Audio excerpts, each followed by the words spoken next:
Happy Tuesday and happy Beltane Eve. So traditionally Beltane is celebrated on the 1st of May. It's the union of the divine feminine and the divine masculine before they birth their creation, birth their child into the world at summer solstice.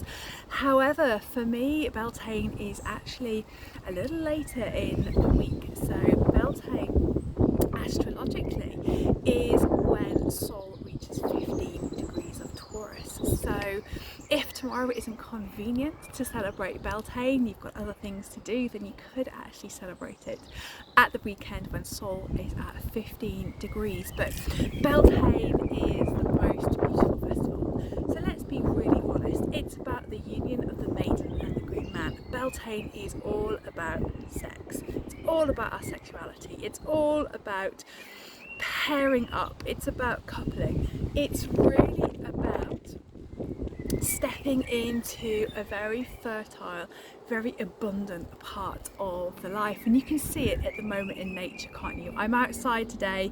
I waited a little bit later. The birds are singing, they've all mated, they've got their chicks in the nest. Life has suddenly perked up. You know, the May blossom is out and we are really feeling the earth beginning to wake up, to step into her creativity, to step into her sensuality of the summer which is yet to come. So Beltane is a really, really beautiful festival, and if you can, maybe spending time, it's a fire festival, so you might want to light a candle, you might want to have a fire pit at home if it's safe to do so, you might want to create your own ritual to really welcome in this beautiful fiery energy, to let go of the dirge of winter and welcome back that fecund, abundant life that we are meant to be living during Taurus season. So we're in Taurus season. Taurus is all about beauty. She is all about abundance. And with it being Beltane, there are two really beautiful transits which are happening this week. So first and foremost, Venus, the goddess of love, the planet of abundance, of sensuality, of beauty, has now moved into Taurus, and this is her home sign. This is the place that she's really, really happy. So Venus in our birth chart tells us very much about how comfortable we are about giving and receiving love. How much do we love ourselves? How much do we value ourselves? And she shows us our sensual, our playful side. So she's often seen as Venus, as Aphrodite, as Inanna, and for some of us she may even be Babylon. You know, that red goddess who really comes through. And I'm recording this on a Tuesday, and if you look at the magical correspondences for Tuesday, Tuesday is all about the red goddess. It is all about really stepping into our true power, to our true sexuality, and allowing that to come through. So Venus moving into Taurus is really asking us to indulge our senses, to seek value. It might be, for some of us, about commitment. It might be about stability, but she's really asking you to feel abundant, to feel into the beauty and sensuality of everything.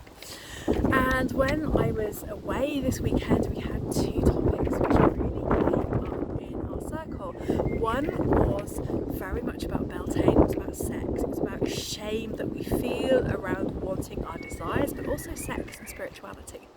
And the other topic was abundance. So I'm going to park abundance. I'm going to talk to you a little bit more about abundance with the sun being in Taurus. But let's really focus and hone in on these beautiful Beltane energies. So Venus in Taurus is really asking us to reconnect with our sensuality, to reconnect with our sexuality, to really, if we're women, connect into the divine feminine, if we're men, to connect into the divine masculine, but also within our bodies to connect the union of the divine feminine and the divine masculine, because we have both aspects of ourselves.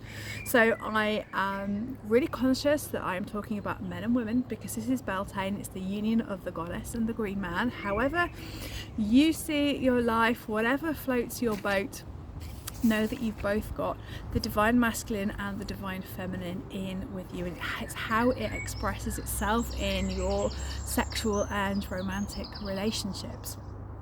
So we're going into a period where we're really being asked to be a lot more sensual, to really walk with our feet on the ground, to feel everything, to indulge in pleasure. And that doesn't mean to go to excess, but it's about stopping and taking a moment and really savouring all that's going on, finding beauty in your surroundings, finding pleasure in anything and everything that you do, whatever that looks like, because it will be different for us all. And where your Venus placement is in your chart really shows how comfortable you are, how you give love, how you receive love. So if you know where it is, you can have a little look. If you're not sure, book a birth chart reading, I can tell you all about it.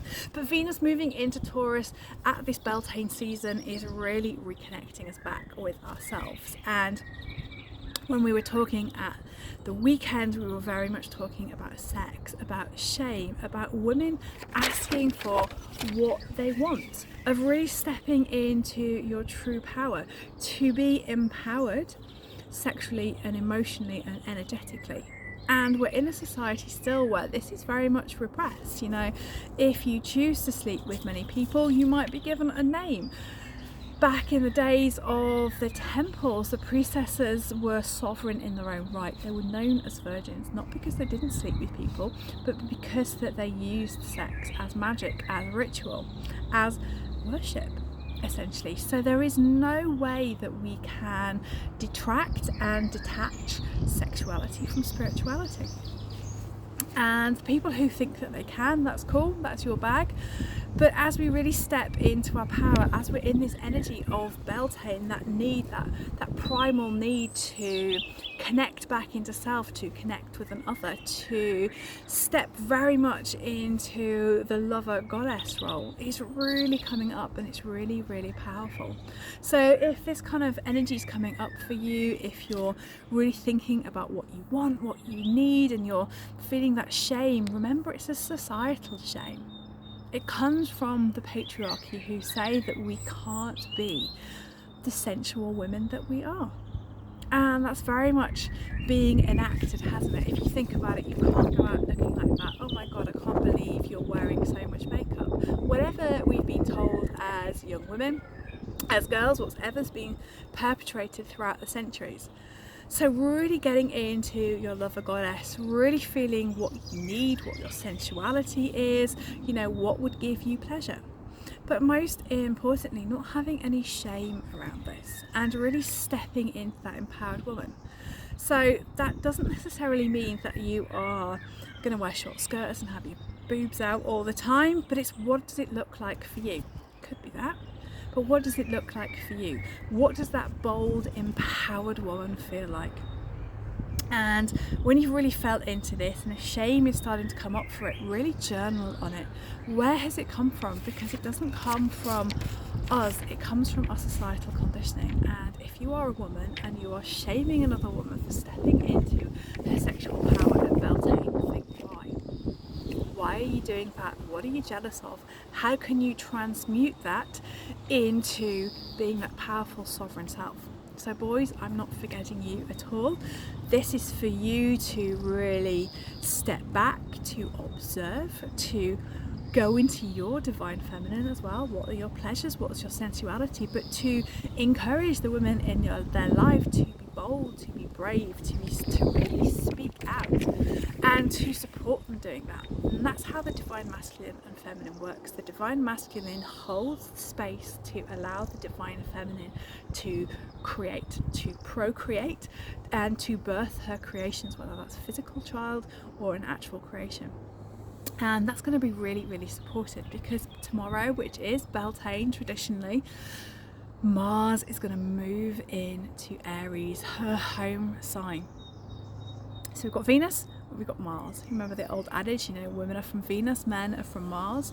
But Mars is very much about how comfortable we are with asserting our power, using our life force, how we act when we feel threatened, when we feel vulnerable, how comfortable we are with our sexuality, with our physical body.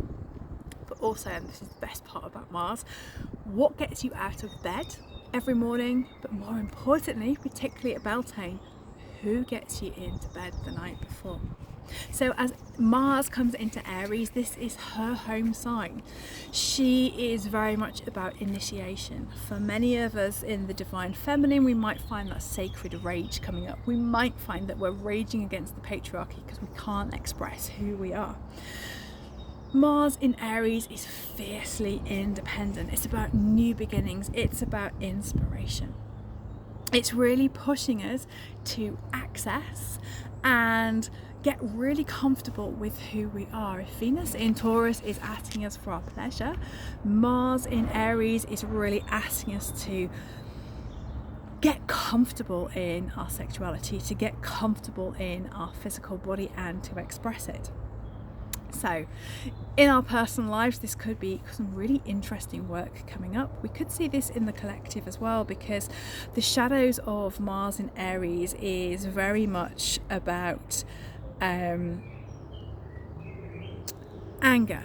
It's about really driving home explosive outbursts. It's really quite fiery, and we could be seeing people shooting from the hip once again. And don't forget, we've also got Mercury still making her way through Aries, so this Mercury and Mars is going to really fire up our expression as well. So we might see it happening on the world stage, but for me in this Beltane energy, it's really about coming back into ourselves, coming back into our body, getting comfortable with our body, getting comfortable about our sexuality, and then really getting comfortable about our desires as well. What do we need? What brings us pleasure? Who and what is going to get us in and out of bed over the next few weeks? It's going to be really powerful. It's going to be super potent, and I'm really hoping that this starts a little bit of dialogue. So my question for you, having listened to this, if you're still here, is do you think that sexuality and spirituality are two totally separate topics? Do you feel that they're interwoven? Do you feel that your sexuality can express your worship and your spirituality? Or is there a real disconnect? And I think it's really important that we start talking about this. So there are views that as we go into New Earth, that we won't need our sexuality, we won't need our sensuality. I really want you to think about that, because that for me is squashing what and who the divine feminine and the divine masculine truly are. So let's start the debate. I'd love to hear your thoughts. If you don't know where Venus and Mars are in your birth chart, I will leave a link below to book into a birth chart reading, where we really dive deep into who you are, your personal planets, how they transform and transmute for you. What lessons can you learn? How can you step into your fully embodied sensual sovereign self? So I am sending you so much love, Beltane blessings, and may the goddess bring you something truly amazing during this beautiful period. Blessed be.